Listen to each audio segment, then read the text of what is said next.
What up, everybody? Rasati out here in Singapore, and I'm back again at it as always with this Night Owl podcast. I'm actually really excited because there was another concept that was revealed to me that I know deep down, but sometimes I don't know what to say or who to say it to or who may need to hear it until I hear it and it clicks, and then I'm like, yo, I need to make a podcast real quick. And that's basically what happened today. I was going back through my Tony Robbins classes through the Robbins Modernist coaching system, and it's something I took 3 years ago now, in 2017. So I'm going back through the lessons just to kind of refresh a course, go through these things because now I have the time, right? Baby girl's home from school, we have home-based learning going on, and then I also have circuit breaker, so I can't really go anywhere anyway. I might as well sit down and refresh some of these concepts. So now Tony was talking about the fact that what is pain? What is pain? What is pain? Pain is meant to point out something that's not fixed or not fitting well in your life, right? So pain, in his definition, is the idea that who you are and who you think you have to be in order to be loved, in order to feel important, in order to feel connected to someone, they clash. Who you actually are versus who you were taught to be, right? Those two things clash, and that causes pain. And that can happen in any aspect of life. This is why I teach about relationships in general, because humans are going to be humans no matter where you go. And if you quit this job and go to the next one, chances are you're going to see the same kind of humans, but with different faces, different names. So when they talk about pain, when he explains pain, it really makes sense to me. And I really want to make sure you understand this concept, because who you are naturally is not who you were taught to be to get along, is not who you were taught to be successful. Your idea of success was not the one you came into this world knowing, it's the one you were taught in school, by your parents, by society. How do you climb up a corporate ladder? How do you succeed at law? How do you become the best teacher in the world? Like, all those things were taught to you, because there are ways by which people judge whether you've done a good job or not. Your pass rate in your class determines whether you're a good teacher or not. Your efficacy as a lawyer is judged by how many wins you have versus how many losses, and those kinds of things. So there are metrics involved on how well you've done something. As a data entry analyst, it depends on how many pieces of data you entered flawlessly without any mistakes. And then as an analyst, it depends on how well you predict information going into the future based on the data that's already provided in the past. So all of that stuff, there is a metric for how to show success. But guess what? There's also a metric in life, and that is based on your feelings.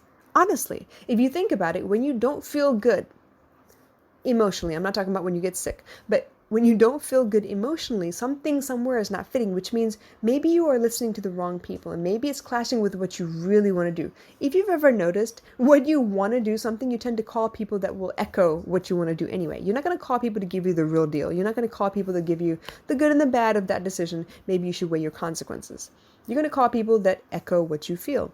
Case in point, when I was a high school teenager, if I had any questions about whether I should do something extra in school or not, I was going to ask people who already do extra, so that they would echo and be like, oh yeah, you should do extra. You should go out for extra credit. You should do, put in an extra couple pages on your paper. You should go all out and really, really apply yourself. I was not about to call the cool kids, because they're going to be like, well, you're fucking up the bell curve. Why are you doing this? I don't want you to do this, because then I have to do more, right? So those are the people I used to call back then. Okay, let me be honest. I didn't call anyone because I wasn't allowed to call anyone. But those are the people I spoke to when I got to class about, whether I should try new things or not.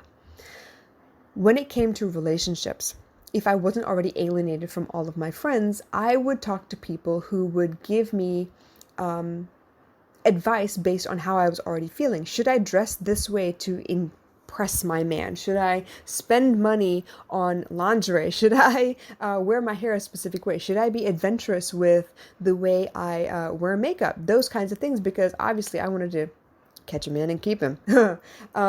But obviously they weren't people that had my best interest at heart, that maybe said that, okay, you look like you're trying too hard. Why don't you just be yourself? Why don't you be more of yourself rather than more of somebody else to attract somebody that might be a good love connection for you.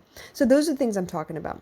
Now, in your own life, you know when certain things don't sit right with you. Things don't feel good to you. I've been in so many situations in corporate settings where I know what I need to do to get the marketing done right. But a lot of times the people that were to approve my marketing strategies are used to the old way of doing things. Maybe they're still used to putting it in a newspaper, getting it on TV, and that's how you get people to actually get to know you. Me, I'm a community builder. So if I'm going to build, for example, I was in charge of launching Kindle Kids International School, and I did it from the ground up, from all the way from overseeing the building of the classrooms, the wallpaper, the art pieces, the blackboards, the whiteboards, all that stuff I was in charge of. I was coordinating with all the general contractors, the local companies that were helping to build the school out, everything. And what I wanted to do was to showcase the talents that put the school together so that they would have buy-in. They would be proud to market for us, and I wouldn't actually have to pay them, right? Because they were proud of the work that they did. That came down to all of the greenery that was brought into the classrooms, the people who laid the carpet, the people who actually put up the whiteboards, the people who designed our security system, who installed all of the security protocols for the website, for the computers, the laptops that the students and the teachers would use, like all of that stuff, all the little pieces that came together. The person who would have come in and taken over the PE department that would have built out the curriculum based on the kind of space we had available so that the kids had a really great curriculum set up. All of that. If I had my way, that's the way I would have done the marketing. But that's not how they wanted to do it. They wanted it to go big and bold and make sure that it was splashed across the TV and splashed across, internet and media and on newspapers, things like that. And that's actually an antiquated way of doing things now. Now, if you have your regular fan base started up already and you already have people coming in to do all this advertising, then okay, I understand you spending big bucks in those directions. But if people don't know who you are and you're not actually backed by anyone big with a well-known name brand, you got to start from the ground up. And that's the way I saw it. But because they didn't understand that and they didn't allow me to do what I did best, even though they hired me based on my resume, I knew I wasn't a good fit there anymore. I knew that I wasn't being used the way that I could be, and I wasn't being able to prove, I wasn't being allowed to prove that my theories would work. So I let it go. Even then, I tried a couple of new things in a couple of new directions. I was in charge of the website. I created the website. It was seamless. It was simple. It was very, very easy to understand. I created a blog behind the website as well. And I knew that I needed people to search for me, or at least see me when they searched for something in particular. So I wrote the blogs accordingly. And you know what? I was in 4 of the 5 top results in every search that had to do with any kind of curriculum, because I understood that our curriculum was a hodgepodge of many different types of curriculums. We had taken the best out of the things that we had seen and we had created a curriculum accordingly, which means if you search for Australian curriculum, you're going to find us somewhere in the search. If you search for American curriculum, you're going to find us somewhere in the search, because I talk about all of those things. This is how I get the most amount of hits. But for them, they were worried that it was going to be too confusing and it was going to dilute the advertising in general, which meant that they took down all of my blogs, and I felt badly about that. Not an ego thing, but it meant that we had to start from scratch, and it was going to be harder to get the word out to these people that they needed to consider us as an alternative as far as international schools were concerned here in Singapore. Now, I left that company, and they're doing fine because they were able to find another school that was struggling a little bit, and they ended up taking their students on. So that worked out for them, but I'm glad I left because it was not sitting well with my spirit. It did not feel good to speak that way. There was another company that I worked for that they were very very impressed by how people could do live workshops and speak to teachers and students alike, as well as parents, to convince people that, these teachers, you need to be working with us as tuition facilitators because you have the experience. And then these parents, you need to come to us because we have the experience, we have the curriculum set up, we have the resources to be able to really reach your kid and help them stay on par with their curriculum at the moment, or jump ahead and be ready for the next set of tests that were coming down the pike. So in order for me to do that, though, they were convinced that I had to speak as one of them, that I should not speak as a well-educated female, that I should not speak as someone who has benefited from many different cultures and many different types of curriculum, understanding that this is the way you need to work in order to get your child to the next level. Because they changed who I was, it started affecting me. I started worrying about whether I was good enough, worrying about whether I had what it takes to be a marketer here in Singapore. And it's because of the way they felt that they started reducing what I was able to do. Now, because I understood that, and because I realized that this really felt bad and I was starting to dread coming to work and stuff, I needed a change of pace. So I left that company. And in the event of leaving that company, I realized that, you know what? I can tell when something makes me feel big and when something makes me feel small. So that's the same thing with you guys. When you notice in your life that something makes you feel small, you need to address it. And it needs to be in the simplest possible words, because you need to be able to communicate it effectively for the other person to understand. If you try and be subtle about it, if you try really hard not to hurt the other person's feelings first, your message is going to come out garbled. If you tell them, hey, I feel small when this happens, I feel insignificant when that happens, yes, you run the risk of them judging you for, oh, you need to feel important? Well, I got you then.